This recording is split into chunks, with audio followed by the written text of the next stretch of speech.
ಭಾರಿ tasty chicken recipe ಮಾಡಬೇಕು ಅಂತಿರುವವರಿಗೆ ಒಂದು ಒಳ್ಳೆ ಬೆಸ್ಟ್ ರೆಸಿಪಿಯನ್ನು ಶೇರ್ ಮಾಡ್ತಾ ಇದ್ದೇನೆ. ಇದು ಅನ್ನದ ಜೊತೆಗೂ ಗೀ ರೈಸಿಗೂ ಸೈಡ್ ಡಿಶ್ ಆಗಿ, ಇನ್ನು ಪೂರಿ ಪರೋಟಕ್ಕಂತೂ ಸಖತ್ ಸೂಪರ್ ಕಾಂಬಿನೇಷನ್ ಅಂತಲೇ ಹೇಳ್ಬೋದು. ನಿಮ್ಗೆಲ್ರಿಗೂ ತುಂಬಾ ಇಷ್ಟ ಆಗ್ಬೋದು ಅಂತ ಅಂದ್ಕೊಳ್ತೇನೆ. ಮಾಡೋದು ಕೂಡ ಅಷ್ಟೇನು ಕಷ್ಟ ಇಲ್ಲ. ರುಚಿ ಅಂತೂ ಬೆರಳು ನಕ್ಕಿ ನಕ್ಕಿಕೊಂಡು ತಿನ್ನಬೇಕು, ಅಷ್ಟೊಂದು ಸೂಪರ್ ರುಚಿ. ಬನ್ನಿ ಇದನ್ನು ಶುರು ಮಾಡುವ. ಇಲ್ಲಿ ಚಿಕನನ್ನು ತೊಳೆದು ಚೆನ್ನಾಗಿ ನೀರಿಳಿಲಿಕ್ಕೆ ಇಡಬೇಕು ಮೊದಲಿಗೆ. ಆನಂತರ ಒಂದು 5-6 ಈರುಳ್ಳಿಯನ್ನು ಕಟ್ ಮಾಡಿ ಇಟ್ಟಿದ್ದೇನೆ. ಅದು ಸಣ್ಣ ಸಣ್ಣದಾದ್ದರಿಂದ ಒಂದು 5-6 ಈರುಳ್ಳಿ ತೊಗೊಂಡಿದ್ದೇನೆ.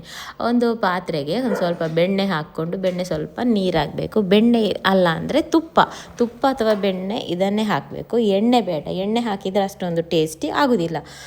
ಬೆಣ್ಣೆ ಎಲ್ಲ ಕರಗಿದ ಮೇಲೆ ಇಲ್ಲಿ 6 ಈರುಳ್ಳಿಯನ್ನು ಸಣ್ಣದಾಗಿ ಕಟ್ ಮಾಡಬೇಕು ಅಂತ ಈ ರೀತಿ ದೊಡ್ಡದಾಗಿ ಕಟ್ ಮಾಡಿಕೊಂಡು ಹಾಕಿ ಈ ಬೆಣ್ಣೆ ಅಥವಾ ತುಪ್ಪದಲ್ಲಿ ಈರುಳ್ಳಿಯನ್ನು ಸ್ವಲ್ಪ ಬಾಡಿಸಬೇಕು. ನಂತರ ಒಂದು 7-8 ಗೇರು ಬೀಜ, ಬಾದಾಮಿ ಬೇಕಾದ್ರೆ ಸ್ಕಿಪ್ ಮಾಡ್ಬೋದು, ಬರೀ ಗೇರು ಬೀಜ ಹಾಕ್ಬೋದು. ಇದೆಲ್ಲವನ್ನು ಹಾಕ್ಕೊಂಡು ಚೆನ್ನಾಗಿ ಮಿಕ್ಸ್ ಮಾಡ್ತಾ ಇದನ್ನು ಫ್ರೈ ಮಾಡಬೇಕು. ಜಾಸ್ತಿ ಏನು ಬಣ್ಣ ಬರಬೇಕು ಅಂತಿಲ್ಲ, ಈ ಈರುಳ್ಳಿ ಜಸ್ಟ್ ಬೆಂದರೆ ಸಾಕು. ಹಾಗೆಯೇ ಈರುಳ್ಳಿ ಬೇಯುವಾಗ ಈ ಗೋಡಂಬಿ ಬಾದಾಮಿ ಕೂಡ ಒಂದು ಫ್ರೈ ಆಗ್ತದೆ ಲೈಟಾಗಿ, ಸಾಕು. ಅನಂತರ ಇದನ್ನು ಎಲ್ಲ ಪಾತ್ರೆಯಿಂದ ಎತ್ತಿಟ್ಟು ಸೈಡಿಗೆ ತಣ್ಣಗೆ ಆಗಲಿಕ್ಕೆ ಬಿಡಬೇಕು. ನಾನು ಇದನ್ನು ಮಿಕ್ಸಿ ಜಾರಿಗೇ ಹಾಕ್ತಾ ಇದ್ದೇನೆ, ಮಿಕ್ಸಿ ಜಾರಲ್ಲೇ ತಣ್ಣಗೆ ಆಗಲಿ ಅಂತ. ಇದನ್ನು ತೆಗಿಬೇಕಾಗ್ತದೆ, ಇಲ್ಲಾಂದರೆ ಪಾತ್ರೆಯಲ್ಲೇ ಬಿಟ್ಟರೆ ಉಳ್ದಂಥ ತುಪ್ಪ ಬೆಣ್ಣೆ ಏನಿದೆ ನೋಡಿ ಎಲ್ಲ ಎಳ್ಕೊಳ್ತದೆ. ಅದಕ್ಕೆ ಉಳ್ದಷ್ಟು ತುಪ್ಪ ಬೆಣ್ಣೆ ಉಳಿಲಿ ಅಂತ ಇದನ್ನೆಲ್ಲ ತೆಗೆದ್ರೆ ಆಯಿತು ಈರುಳ್ಳಿಯನ್ನು. ಅನಂತರ ಇದೆಲ್ಲ ತಣ್ಣಗೆ ಆಗಬೇಕು ಕಂಪ್ಲೀಟಾಗಿ.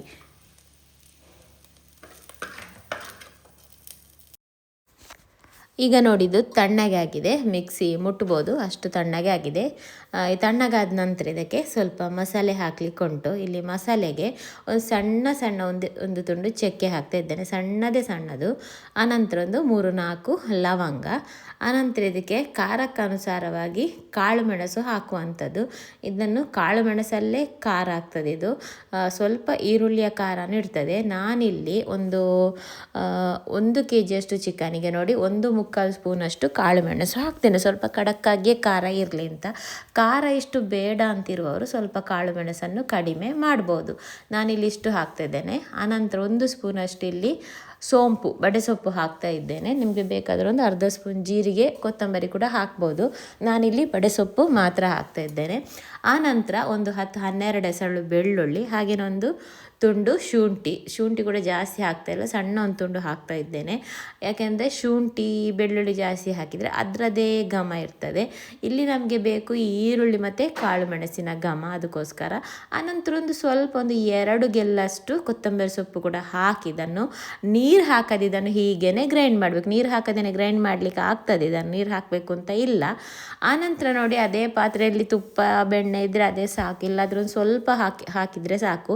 ಯಾಕೆಂದರೆ ಆ ಮಸಾಲೆಯಲ್ಲಿ ತುಂಬ ಬೆಣ್ಣೆ ಪಸೆ ಅಥವಾ ತುಪ್ಪ ಪಸೆ ಇರ್ತದೆ, ಅದೇ ಸಾಕಾಗ್ತದೆ, ಮತ್ತೆ ಹಾಕಬೇಕು ಅಂತಿಲ್ಲ. ಅದಕ್ಕೊಂದು ಸಣ್ಣ ಈರುಳ್ಳಿಯನ್ನು ಸಣ್ಣಗೆ ಕಟ್ ಮಾಡಿ ಹಾಕಿ, ಈರುಳ್ಳಿ ಸ್ವಲ್ಪ ಫ್ರೈ ಆದ ನಂತರ ಒಂದು 2 ದೊಡ್ಡ ಟೊಮೆಟೊ ಹಾಕ್ತಾ ಇದ್ದೇನೆ. ಟೊಮೆಟೊ ಹಾಕಿ ಟೊಮೆಟೊವನ್ನು ಚೆನ್ನಾಗಿ ಫ್ರೈ ಮಾಡಬೇಕು. ಟೊಮೆಟೊ ಒಳ್ಳೆ ಸಾಫ್ಟ್ ಆಗಬೇಕು, ಮೆತ್ತಗಾಗುವಷ್ಟು ಇದನ್ನು ಫ್ರೈ ಮಾಡಬೇಕು. ಆನಂತರ ಇದು ಸ್ವಲ್ಪ ಮ್ಯಾಶ್ ಮಾಡ್ತಾ ಫ್ರೈ ಮಾಡಿದರೆ ಬೇಗ ಮೆತ್ತಗೆ ಆಗ್ತದೆ. ಒಂದು ಸ್ವಲ್ಪ ಉಪ್ಪು ಕೂಡ ಸೇರಿಸ್ಬೋದು, ಬೇಗ ಮೆತ್ತಗೆ ಆಗ್ತದೆ. ಆನಂತರ ಇಲ್ಲಿ ತೊಳೆದು ನೀರಿಳಿದಂಥ ಚಿಕನನ್ನು ಸೇರಿಸಿ ಒಮ್ಮೆ ಚೆನ್ನಾಗಿದ್ದನ್ನು ಈ ಟೊಮೆಟೊ ಈರುಳ್ಳಿ ಜೊತೆ ಚೆನ್ನಾಗಿದ್ದನ್ನು ಮಿಕ್ಸ್ ಮಾಡಬೇಕು. ಮಿಕ್ಸ್ ಕೊಟ್ಟ ನಂತರ ಇದಕ್ಕೆ ಒಂದು ಅರ್ಧ ಸ್ಪೂನಷ್ಟು ಅರಶಿನ, ಹಾಗೆಯೇ ರುಚಿಗೆ ತಕ್ಕಷ್ಟು ಉಪ್ಪು ಹಾಕ್ಕೊಂಡು ಮತ್ತೊಮ್ಮೆ ಚೆನ್ನಾಗಿ ಮಿಕ್ಸ್ ಮಾಡಬೇಕು.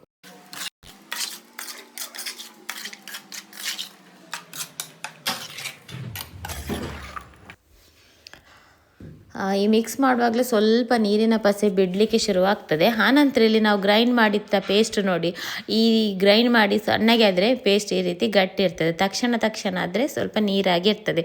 ಅದು ಬೆಣ್ಣೆ ಹಾಕಿರ್ತೇವಲ್ಲ, ಬೆಣ್ಣೆಯಲ್ಲಿ ಫ್ರೈ ಮಾಡಿರ್ತೇವಲ್ಲ ಈರುಳ್ಳಿ, ಹಾಗಾಗಿ ಬಿಸಿ ತಟ್ಟುವಾಗ ಮತ್ತೆ ಈ ಮಸಾಲೆ ನೀರಾಗ್ತದೆ ನೋಡಿ. ಈ ಮಸಾಲೆ ಹಾಕ್ಕೊಂಡು ಚೆನ್ನಾಗಿ ಒಂದು 2 ನಿಮಿಷ ಮತ್ತೊಮ್ಮೆ ಮಿಕ್ಸ್ ಮಾಡಬೇಕು. ಈ 2 ನಿಮಿಷ ಮಿಕ್ಸ್ ಮಾಡಿದ ನಂತರ ಒಂದು 2 ನಿಮಿಷ ಇದನ್ನು ಮುಚ್ಚಳ ಮುಚ್ಚಿ ಹಾಗೆ ಈ ಮಸಾಲೆಯಲ್ಲಿ ಸ್ವಲ್ಪ ಎಲ್ಲ ಎಳ್ಕೊಳ್ಳಿ ಅಂತ ಒಂದು 2 ನಿಮಿಷ ಇದನ್ನು ಹಾಗೇ ಬಿಡಬೇಕು. ಲೋ ಫ್ಲೇಮಲ್ಲಿ ಇಡ್ಬೋದು, ಹೈ ಫ್ಲೇಮಲ್ಲಿ ಇಡ್ಬೋದು.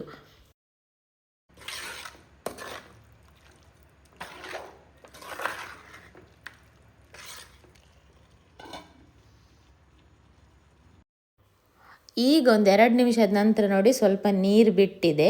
ಇದರಲ್ಲೇ ಚಿಕನ್ ಬೇಯ್ತದೆ. ತುಂಬ ಗಟ್ಟಿಯಾಗಿ ಬೇಕು ಅಂತಿದ್ರೆ ಇದರಲ್ಲೇ ಬೇಯಿಸ್ಬೋದು.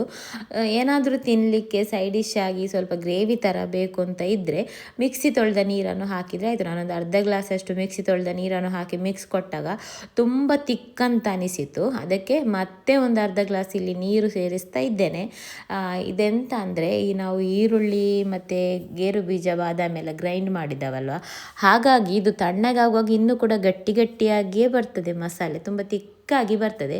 ಅದಕ್ಕೆ ಇದನ್ನು ಬೇಯುವಾಗ ಸ್ವಲ್ಪ ನೀರಾಗಿ ಜಾಸ್ತಿ ನೀರು ಹಾಕ್ಕೊಂಡು ಬೇಯಿಸ್ಬೋದು. ಜಾಸ್ತಿ ಅಂದರೆ ಲೀಟ್ರ್ ಗಟ್ಟಲೆ ಅಲ್ಲ, ಒಂದೂವರೆ ಗ್ಲಾಸ್ ಅಥವಾ 1-2 ಗ್ಲಾಸ್ ಅಷ್ಟು ಹಾಕಿ ಇದನ್ನು ಬೇಯಿಸ್ಬೋದು. ಆನಂತರ ಮಿಕ್ಸಿ ನೋಡಿ ಇಷ್ಟು ನೀರು ಹಾಕಿ ನಾನು ಇಷ್ಟು ತೆಳು ಮಾಡಿದ್ದೇನೆ.